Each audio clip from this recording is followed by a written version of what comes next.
ഞാനിങ്ങനെ ചുമ്മാ ഇരിക്കുമ്പോൾ ഇങ്ങനെ ആലോചിച്ച് പോയി നമ്മുടെ പ്രകൃതിയെക്കുറിച്ച്.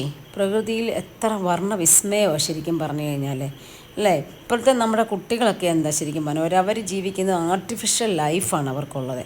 അവരെല്ലാം ഇപ്പം ഇപ്പം നമ്മുടെ പായൽ തന്നെ എടുത്തേ, പ്രകൃതിയിലും ദൈവം മനോഹരമായി സൃഷ്ടിച്ചിട്ടേക്കുകയാണ്. പക്ഷേ കുട്ടികളൊക്കെ ഇന്ന് പ്ലാസ്റ്റിക്കും അതും ഇതും എല്ലാം മേടിച്ച് ചൈനക്കാരുടെ സാധനങ്ങളും ഒക്കെ മേടിച്ചാണ് അവരോരോന്ന് ചെയ്യുന്നത്. ആരും ഒന്നിനും മെനക്കെടുന്നില്ല. അതുപോലെ തന്നെ നമ്മുടെ കിണറിൻ്റെയൊക്കെ സൈഡിലോട്ടൊക്കെ പോയാൽ മതി, അവിടെയൊക്കെ നല്ല രസകരമായ പായൽ കിടക്കുന്ന നല്ല പച്ച പായലാണ്. അത് കാണാൻ നമുക്ക് വെരി ബ്യൂട്ടിഫുള്ളാണ് നമുക്ക് തോന്നിപ്പോൾ, അത്ര മനോഹാരിതയാണ് അതിനൊക്കെ കേട്ടോ. പിന്നെ നമ്മളിപ്പം നമ്മുടെ പക്ഷികളും ഒക്കെ എന്താ ചെയ്യുന്നത്, നമ്മുടെ വീട്ടിലെ തൊണ്ടിൻ്റെ ചകിരിയൊക്കെ അവർ കളക്ട് ചെയ്ത് കൊണ്ടുപോയിട്ട് അവർ സ്വന്തം കൂടുണ്ടാക്കി അതിനകത്ത് ഒരു മുട്ടയിട്ട് അവർ കാക്കക്കുഞ്ഞിനെയൊക്കെ ഉണ്ടാക്കുന്നതൊക്കെ കുട്ടികൾക്ക് അറിയത്തില്ല ഇതൊന്നും. ഇന്നത്തെ കുട്ടികൾക്ക് പ്രകൃതിയെ പറ്റിയോ പ്രകൃതിയിലെ മൃഗങ്ങളെ പറ്റിയോ നമ്മുടെ കോഴി എങ്ങനെ കോഴിക്കുഞ്ഞുങ്ങൾ ഉണ്ടാകുന്നതിനെക്കുറിച്ചോ പശു പ്രസവിക്കുന്നതിനെക്കുറിച്ചോ ഒന്നും ഒന്നും അറിയത്തില്ല.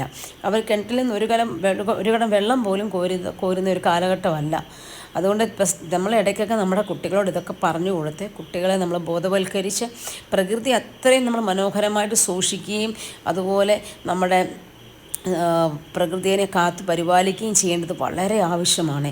അപ്പം ഞാൻ ഇപ്പം പറഞ്ഞു വന്നത് അത്രയും രസമാണ് നമ്മുടെ പ്രകൃതി എന്ന് പറയുന്നത്. നമ്മൾ എങ്ങോട്ടും നോക്കണ്ട, നേരെ നമുക്ക് ഓക്സിജൻ കിട്ടുന്നു. നമ്മുടെ ചെടികൾ എത്ര മനോഹരമായ ചെടികളാണ് നമ്മുടെ സമീപത്തുള്ളത്.